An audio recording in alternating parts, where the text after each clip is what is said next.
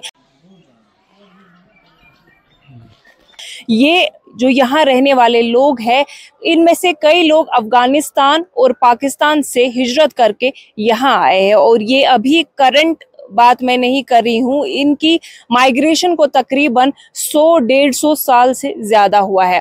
अब इनमें एक अच्छी बात ये है कि मैक्सिमम अगर हम देखें इनका जो कल्चर है इन्होंने प्रिजर्व करके रखा है. ज्यादातर इस कल्चर में जो शादियां होती हैं ये अपने कबीले में ही करते हैं, यानी कि एक पश्तू फैमिली अपनी बेटी या अपने बेटे की शादी पश्तू फैमिली में ही करती है. इनका जो रहन सहन है वो काफी डिफरेंट है, इनकी शादियां बहुत मुख्तलिफ है और शादी में सबसे इम्पॉर्टेंट बात ये होती है कि डॉवरी का उसमें जिक्र नहीं किया जाता है कि ये लोग डॉवरी के नाम पे एक भी चीज लड़की वालों से नहीं लेते हैं. अगर इस गांव की हम बात करें तो एक खास बात ये है वो है इनका लैंग्वेज.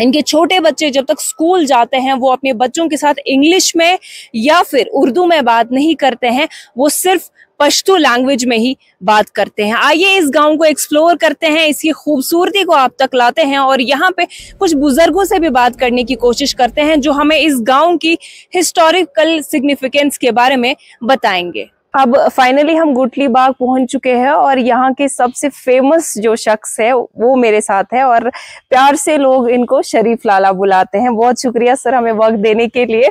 बहुत ढूंढते ढूंढते हम फाइनली आप तक पहुंच गए। आपसे जानना चाहूंगी जो पश्तून लोग हैं, पख्तून लोग हैं, उनकी हिस्ट्री पहले मुझे बताएं कि वो ओरिजिनली कहाँ से थे, यहाँ कब माइग्रेट किया और उनका जो कल्चर था, कहा जाता है अभी भी कश्मीर में रह के भी वो अपना कल्चर प्रिजर्व किए हुए हैं। तो क्या कुछ कहेंगे उस पे? तो मैं आपसे ऐसा इस बात पे पूरा बात नहीं करना चाहता हूँ क्योंकि काफ़ी लंबी चौड़ी हिस्ट्री है। इन शॉर्ट बताता हूँ मैं आपको कि जिस तरह कोई भी सवाल करता है, क्वेश्चन पूछते हैं कि ये पश्तू बोलने वाले लोग कहाँ से आए, सही, तो ये लोग मुझे बताए कि पंडित जो कश्मीर में थे वो कहाँ से आए। सुना बेटा, कश्मीर एक डल था, हिस्ट्री है, एक डल पानी से भरा हुआ। कश्मीर भी जब वो डल सूख गया, कहते हैं कश्यप ऋषि ने उसको देवता उसने किया, खुदा जाने क्या था डल। हाँ, जब डल यहाँ से फारिग हो गया फिर ये एक नाला रह गया। नाले में कश्मीरी भी आए और नाले में पंडित, कश्मीरी पंडित भी आए और नाले में पख्तून भी आए। यही बात है। अब किसी को इसका पता ही नहीं है। मैं आपको बिल्कुल अपने तजुर्बे से कहता हूँ कि पख्तून हमारे इंडिया में हर एक स्टेट में है। पहले आप लीजिए हमारे राजस्थान इंडिया का, पख्तून वहाँ है। वो लोग बताइए पख्तून कहाँ से आए? कश्मीर पे किया है क्या, ये कहाँ से है? सही। ये कंवल के फूल नहीं थे उग गए कश्मीर में, ये किसी जगह से आए हैं। इंडिया में जब राजस्थान जब जाओगे तो काफी इलाका जो है पश्तू बोलने वाले हिंदू है, सिख है, शादियों में गाना गाते हैं, आपने देखा है हमारे इंडिया में। और ये आप हिमाचल लीजिए, पश्तू बोलने वाले लोग ये गाना गाते हैं, कल्चर उनका ये हमारे पश्तू का है, लेकिन क्या हिंदू है। हमारे साथ उनका तारुफ हुआ है। तो कश्मीर के पठानों के बारे में कहा जाता है, पश्तू बोलने वालों के बारे में कहा है कि महाराजा हरि सिंह के वक्त में, महाराजा गुलाब सिंह हरि सिंह जो महाराजाओं का था इस वहाँ दौर, हुकूमत महाराजाओं की, उस वक्त से लोगों ने पहचान लिया कि ये पख्तून है, पश्तू बोले। उससे पहले आया है। एक सर्टिफिकेट है बेटा हमारे पास 1931 1931 का सर्टिफिकेट है, स्टेट सब्जेक्ट। उसमें क्या लिखा है? डिप्टी कमिश्नर गांधरबल या श्रीनगर नहीं है, वजीर वजारत अनंतनाग। क्या लिखा है? जी, वजीर वजारत अनंतनाग। उस वक्त डिप्टी कमिश्नर के बगैर होता था वजीर कोई होता था, और श्रीनगर में कोई डीसी नहीं था उस वक्त, अनंतनाग में कोई होता था शायद, उसने वो इशू किया है हमारे दादा को। पता चलता है कि 100 साल, किसने कहा 200 साल पुरानी की बात है कि कश्मीर में पश्तू बोलने वाले लोग आबाद है। अब क्या था कि इनका उठना बैठना जो था ये पहाड़ों में था। क्यों पहाड़ों में क्यों था? माल मवेशी इनका गुजारा था, माल मवेशी पालते थे, इसी पे गुजारा करते थे, इसलिए पहाड़ों के दामन में रहते थे कि पहाड़ में चरागाह होते हैं और माल मवेशी के लिए काफी सोर्स होते हैं। कुछ ऐसे इलाके भी है, गुलाबाग में हमारे वो पख्तून लोग रहते हैं, वो हबीबुल्लाह खान, अमनुल्लाह खान पठान जो एसपी आईजी था पुलिस का, वो भी पश्तू है। लेकिन उन्होंने क्या किया, उन्होंने और इलाकों से और कम्युनिटी से उन्होंने क्या किया, शादियाँ की। बहू जब घर में आई उसने बच्चों से उर्दू में बातें की तो पश्तू बोल गया। इसी तरह हमारे जो ये हाउस बोट में रहते हैं श्रीनगर में, मैं एज पख्तून जरगे का सदर रह चुका हूँ, कन्वीनर के बाद सदर के आल जम्मू कश्मीर पख्तून जरगे का सदर हूँ। मोहम्मद शरीफ खान चश्ती है मेरा असली नाम। तो मैंने पूरा सर्वे किया है अपने आप को शेड्यूल ट्राइब के लिए। हमने गवर्नमेंट से अप्लाई किया, स्टेट गवर्नमेंट से भी और सेंट्रल गवर्नमेंट से भी काफ़ी दौड़ की कि हम अकलियत में हैं, ये मराठी में रहते हैं, तो आप ऐसा कीजिए, हमें शेड्यूल ट्राइब दीजिए। जिस तरह बकरवालों को दिया है, पठान ये गुजरों को दिया है, इस तरह पहाड़ियों को मिला। उस सिलसिले में उन्होंने कहा कि आप सर्वे कीजिए कि कश्मीर में कहाँ कहाँ पश्तो बोलने वाले हैं। गवर्नमेंट ने जब अपना वो किया सर्वे किया तो उनके मुताबिक 22,000 निकले, इसमें से 22,000 डाल लिए इंजन के। और हमारे सर्वे के मुताबिक कम से कम लाख लोग हैं जो कश्मीर में आबाद है पश्तो बोलने वाले। ये डरते हैं क्योंकि इन्होंने क्या किया, किसी साहब बेनिफिट लिया है गुजरों से या किसी और कबीले से, तो अपने आप को आप पश्तो नहीं बोलते हैं, वरना 1 लाख लोग हैं कश्मीर के में। हाँ, आपके इस जम्मू में उस्ताद माले में जो पश्तो बोलने वाले हैं जम्मू में, और ये कश्तवाड़, भदरवा, बलेस, हमारे अपने यानी उनके साथ रिश्ता भी है। बलेस के कुछ लड़कियां हमारे गुठलीबाग में है। हाँ, डोडा बलेस। जी, डोडा बलेस। और इस तरह पश्तो बोलने वाले लोग हैं, क्या इसे बोलते हैं कि महाराष्ट्र में है। 2 लड़कियां महाराष्ट्र की यहाँ है। दिल्ली में भी तो है, लाजपत नगर। दिल्ली में काफी लोग हैं, मुंबई में काफी लोग हैं। ये जो बड़े बड़े खान है, फिल्मी एक्टर है, ये पश्तो बोलने वाले। अब क्या है, आप शर्माते हैं पश्तो बोलने से। सही बात। हाँ, तो दरअसल में ऐसा है कि इनका पूरी हिस्ट्री का किसी को पता नहीं है कि किस सने में आया है।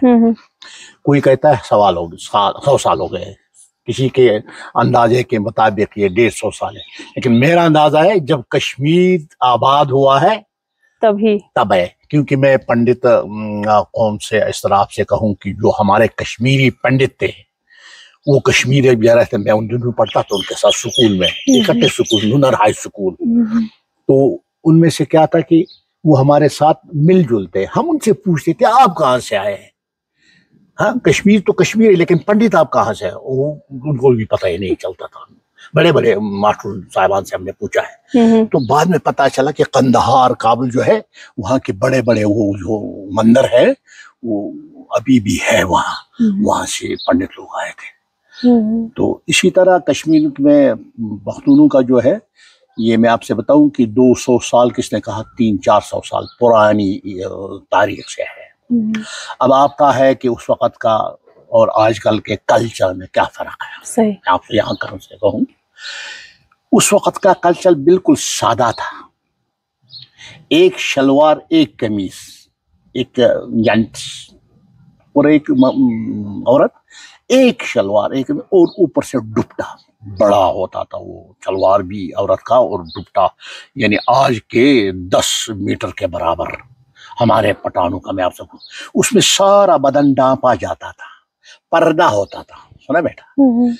तो आज तो बुर्का है, बाकी चीजें हैं। उस वक्त तो ये डिपेंड करता था, एक कमीज और एक शलवार और ऊपर से बड़ा दुपट्टा, कम से कम वो चादर होती थी 5-6 मीटर की काली, वो भी काला रंग होता था।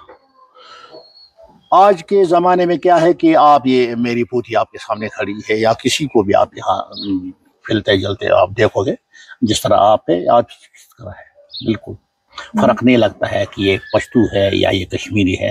वक़्त के साथ साथ सब हालात बदल गए हैं। वक़्त के साथ साथ हमने क्या किया, हमारे पठान लोगों ने, हमारे पश्तो बोलने वालों ने कश्मीरी लड़कियों के साथ शादी किया। हमारे लड़कियों ने कश्मीरी लड़कों को चुना, मोहब्बत से शादी उनके साथ किया।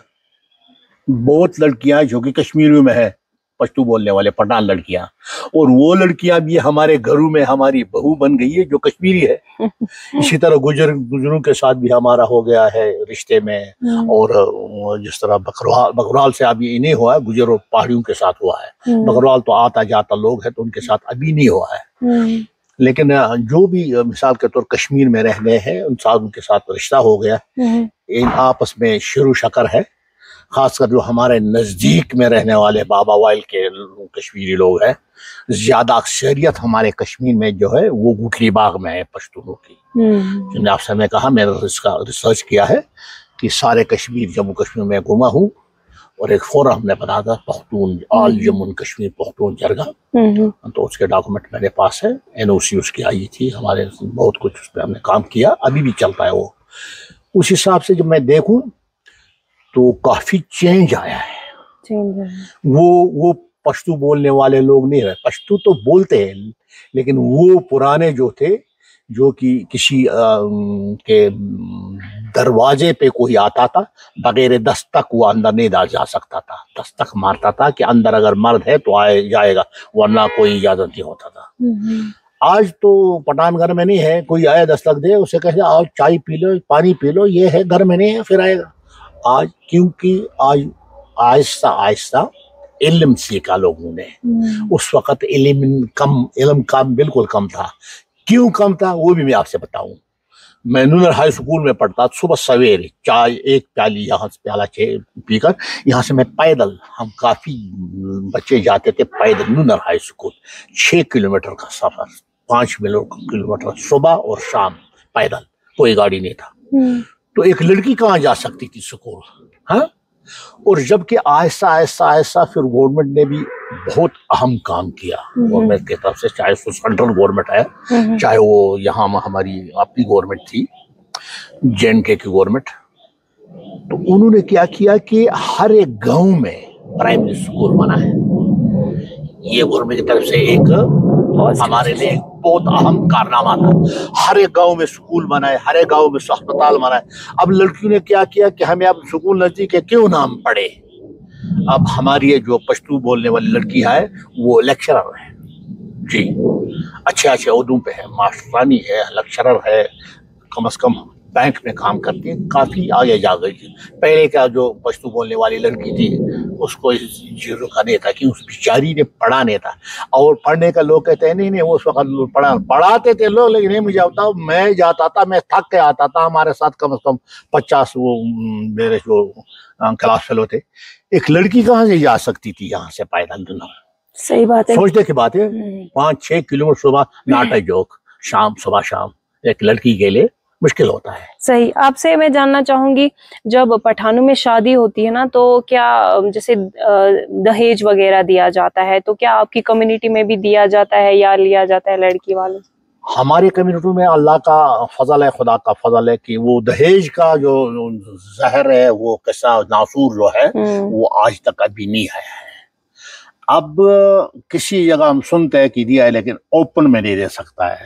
चोरी चोरी अगर दिया, जहेज को हम एक लानत और बिदअत समझते हैं। और यहाँ तक मेरी सोच है, अगर वो पश्तू बोलने वाला पठान होगा, वो कभी भी दहेज का मामला नहीं करेगा किसी से, किसी लड़के से नहीं कहेगा कि आप इतना दे दो, या लड़की को नहीं कहेगा मैं तुम्हारी लड़की से तब शादी करूंगा जब ये नहीं गाड़ी नहीं मिलेगी। फिर ये पठान के लिए एक क्या शर्म की बात है।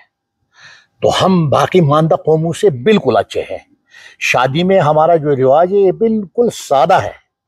और अल्हम्दुलिल्लाह हमारी लड़कियां जो है तो वो बगैर ही बेदरेक किसी जगह से शादी अपने चॉइस के मुताबिक करती है। उसके लिए कोई डिमांड नहीं है वहां से। पूरे कश्मीर में आप जाओ, कोई आपको पश्तू लड़का नहीं कहे कि मैंने कि लड़की से कहा कि आपको ये देना है दहेज में, नहीं, कुछ नहीं। आजकल तो हमारे कौम में, इस कौम में ऐसी शादियां भी होती है कि मस्जिद में जाते हैं, मौलाना साहब को, मुफ्ती साहब को बुलाते हैं, 2 गवाह जाते हैं, लड़की की तरफ से लड़के की तरफ से, और खुजूर लेकर सारे हिसाब से हम क्या निकाह मानते हो शादी के। फिर वलीमा जो है, वलीमा भी हुदूद पे है। कुछ अपने दोस्त यारों को बुलाए, थोड़ा करे, पहले फलाने को बुलाए, सारे गाँव को, ये फलाना, ऐसा नहीं है। तो ऐसा ऐसा लोगों ने क्या किया कि इस पे कंट्रोल हासिल किया, अल्हम्दुलिल्लाह।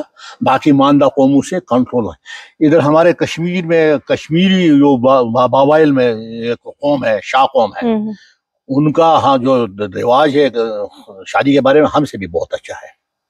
कश्मीरी है, 1 पैसा दहेज नहीं, और 11,000 रुपए महर, बिल्कुल कश्मीरी है। डोवरी विलेज जिसको कहा जाता है। जी, हमसे भी बहुत अच्छे हैं। तो आज लोगों को समझ है, इल्म है, आज है बेटा क्या इल्म है। पैल मशमाती वाबत दुआ कि बेल मंदतवा खुदा राशना। इल्म की शमा जब है उसको पता लगता क्या है, जो कुरान फरमाता है फन की निकाह करो मा तो आबला को, जो आपको पसंद है। हम में से पहले में ऐसा होता था कि हम अपने बेटे से कहते फलाने लड़की से आपको शादी करना है, ये हमारे पुरानों का है, छुपा के नहीं रखूंगा। लड़की बेचारी चुप होती थी और हमारे दादा जो नाना थे वो कहते थे फलाने लड़की को शादी किया, कुछ नहीं कही, तू रोती क्या थी लेकिन शादी करी। आज नहीं है, आज हम बाज़ाब्ता अपने बच्ची से पूछते हैं, अपने लड़की से पूछते हैं। और तब फिर डायलॉग भी होते थे, पठान बोलता था पठान का वादा है। जी जी जी। आज हम एज कुरान के रूल के मुताबिक कि कुरान फरमाता है अगर आपको जो पसंद है उससे शादी करो। ये लड़के से भी है और लड़की से भी है। और हम मुसलमान हैं अल्हम्दुलिल्लाह अल्हम्दुलिल्लाह। आगे आगे जाके अब दहेज का मामला भी इंशाल्लाह नासूर कम हो गया है। और आगे जाकर मैं समझता हूँ कि हम तो पठान और पश्तो तो छोड़ो, कश्मीर में और कश्मीरी जो लोग उन्हों में अच्छे उनमें भी अच्छे जवान आए। नौ जनरेशन जो आया है उन्होंने सोचा है कि ये नासूर है, बिदत है, इतना फजूल खर्चा करना या ये मांगना दहेज। तो आहिस्ता आहिस्ता एक जमाना ऐसा आएगा इंशाल्लाह 40 साल गुजर कर सब कुछ ठीक होगा इंशाल्लाह। बहुत शुक्रिया हमसे बात करने के लिए। अभी हमारे साथ है तोयब खान पठान जो कि गुटली बाग के रेजिडेंट है। बहुत शुक्रिया सर हमसे बात करने के लिए। मेरा सवाल आपसे रहेगा गुटली बाग को लेके। गुटली बाग की जो पॉपुलेशन है बहुत अलग है, थोड़ा बहुत उसकी हिस्ट्री के बारे में बताएं कि ये जो पॉपुलेशन है ये ओरिजिनली कहाँ से बिलोंग करती थी, कब यहाँ पे माइग्रेट हुई और प्रेजेंट सूरत हाल क्या है। औज़ुबिल्लाहि मिनश्शैतानिर्रजीम, बिस्मिल्लाहिर्रहमानिर्रहीम। आपका बहुत बहुत शुक्रिया कि आपने हमारे कौम पठानों के बारे में एक स्टोरी बना रहे हो, हमें इसके लिए आपका बहुत बहुत शुक्रिया। हम बेसिकली गोटली बाग एक इलाका है जो मेरे बिल्कुल लेफ़्ट साइड में, ये सामने इलाका जो है गोटली बाग का है। तो ये गोटली बाग के लोग इसमें तकरीबन सिर्फ पठान ही रहते हैं। कश्मीरी कुछ घर हैं जिन्होंने जो कश्मीरी हैं उन्होंने भी पश्तो लैंग्वेज सीखी है और वो भी पश्तो बोलते हैं कि उनको भी पता नहीं चलता कि ये पठान है या कश्मीरी है। शाह कबीले से है, बाबा वाइद जगह का नाम है और पूरे इलाके का नाम गोटली बाग है और गोटली बाग में सिर्फ पठान लोग ही रहते हैं। जी, अब ये ओरिजिनली कहाँ से आए ये पठान? हाँ, ये बात सही है कि आप ओरिजिनली हम कहाँ से हैं। कुछ लोग हमारे दादा परदादा जो थे वो कुछ पाकिस्तान से आए हैं और कुछ लोग जो है वो हमारे अफ़गानिस्तान से हैं। हमारे फादर जो थे वो बेसिकली पाकिस्तान के रहने वाले थे और मेरे फादर इन लॉ जो थे वो भी पाकिस्तान के रहने वाले थे। दरअसल वो पाकिस्तान से चलकर आए थे देवबंद पढ़ने के लिए और वहाँ उन्होंने तालीम हासिल के लिए फारिग देवबंद हो गए, फाजिल की उन्होंने और आलिमियत कोर्स भी किया उन्होंने। वहाँ से फारिग देवबंद हो गए, वहाँ से चलकर फिर आ गए वो हमारा कुछ इलाका है अनंतनाग डिस्ट्रिक्ट में और जिसका नाम है वंतराग चक वगैरह सती मैदान, वहाँ भी हमारे कुछ पठान रहते हैं। तो वहाँ से चलकर वो आ गए यहाँ रहने के लिए वंतराग में। तो बेसिकली गोटली बाग में पहले से पठान रहते थे। तो मेरे फादर जो थे मौलवी मीर अहमद खान साहब फारिग देवबंद थे, वो रहते थे। जो दोनों भाई जो हाजी मीर आलम और मीर अहमद खान, ये दोनों भाई थे, एक रहते थे वंतराग में। तो मीर आलम साहब ने जो थे वो थोड़े तबीयत से तेज़ थे और अच्छे जाने वाले थे। मेरे फादर जो थे वो शरीफ थे, वो वहीं बैठ गए और हाजी मीर आलम साहब वहाँ से चलकर उन्होंने हिजरत की, वो आ गए गोटली बाग में बसने के लिए। यहाँ से जब उन्होंने देखा कि यहाँ तकरीबन पठान है, कुछ यूसुफ जैक के है, कुछ खान खेल है, कुछ मदर खेल है, कुछ काफ़ी कबीले के पठान रहते हैं, तो बेसिकली फिर वो यहाँ रहने लगे और उन्होंने यहाँ फिर शादी भी की। दूसरी शादी की, पहले पाकिस्तान की थी और फिर उनमें से कुछ बच्चे हैं वो पाकिस्तान में और बाकी जो है वो यहाँ हम बसने लगे और यहाँ रह रहे हैं गोटली बाग में। जी, अब शादियां जो होती हैं पठानों में वो भी अलग तरह से होती है और ये भी कहा जाता है कि पठान जब किसी की लड़की के मतलब लड़की वालों के यहाँ जाते हैं तो जनरली जैसे कश्मीरियों में होता है बहुत लेविश तरीके से खाते हैं पीते हैं, तो वो चीजें नहीं होती है पठानों में। तो उसका मतलब क्या वो यहाँ पे भी फॉलो होती है वो चीज़? बेसिकली हमारा पठान कौम का ये रिवाज था, हमारा बिल्कुल डोरी शोरी था, हमारा डोरी हमारे तो थी नहीं, बिल्कुल दहेज वहेज का हमारा था नहीं। हम जब पहले शादी करते थे लड़के वाले पैसे देते थे लड़की वालों को और शादी करवाते थे। तो हमारा बड़ा सीधा साधा खाना होता है, बड़ा सीधा साधा। अब तो चेंजिंग आई है, अब तो काफ़ी चेंजिंग। हमारा सीधा साधा हमारे घरों में अपने तंदूर होते थे, मक्की की रोटी होती थी, हम गाय भैंस वगैरह पालते थे पहले के ज़माने, आज से 30 साल की पहले की बात मैं कर रहा हूँ। तो घर का खाना होता था, अपनी सब्ज़ी होती थी, अपना मक्की की रोटी होती थी और अपनी ज़मीनों से अपना अनाज निकाल कर खुद खाते थे हम। और हमारा जो कल्चर है, हमने तकरीबन बाहर शादी नहीं की है, हमने आपस में शादी की है। पठानों के मगर बाहर हमने शायद कश्मीर में या पंजाबी में या गुजरों में हमने शादियाँ नहीं की। हमने कि इसलिए नहीं की कि हमारी जो लैंग्वेज है ये बरकरार रहे, ये बरकरार है। और माशाल्लाह अल्लाह ताला का लाख लाख शुक्र है कि आज तक जो हमारा लैंग्वेज है, हमारा जो कल्चर है, हमारा जो कौम है, इंशाअल्लाह ताला अपने कौम पर, अपने इस पर मुस्तकिम है और हम चल रहे हैं इस वक्त। और हमारी शादियों का मसला ऐसा था कि हम दहेज तो लेते नहीं थे, बिल्कुल टोटली नहीं। महर करते थे। मेरे 3 बहू हैं, तीनों के हमने 11,000 रुपया मैं रखा है तीनों का। और जहाँ भी जिस मजलिस में या जिस निकाह खानी में मैं जाता हूँ तो मैं 11,000 से ज़्यादा ऊपर महर नहीं रखता हूँ। तो हमारा कल्चर बहुत सीधा साधा से।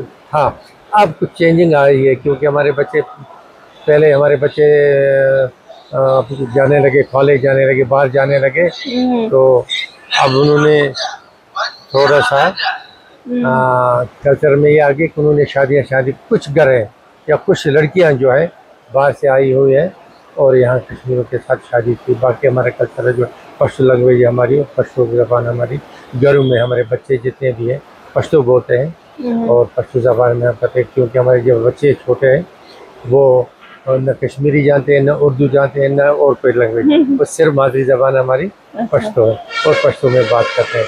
फिर जब वो बड़े हो जाते हैं, स्कूल जाने लगते हैं, तो फिर उनको कश्मीरी सीखते हैं और फिर क्या नाम है इसका उर्दू भी सीखते हैं। फिर पढ़ाई जैसे जैसे होती है वैसे फिर दूसरी लैंग्वेज सीखती है।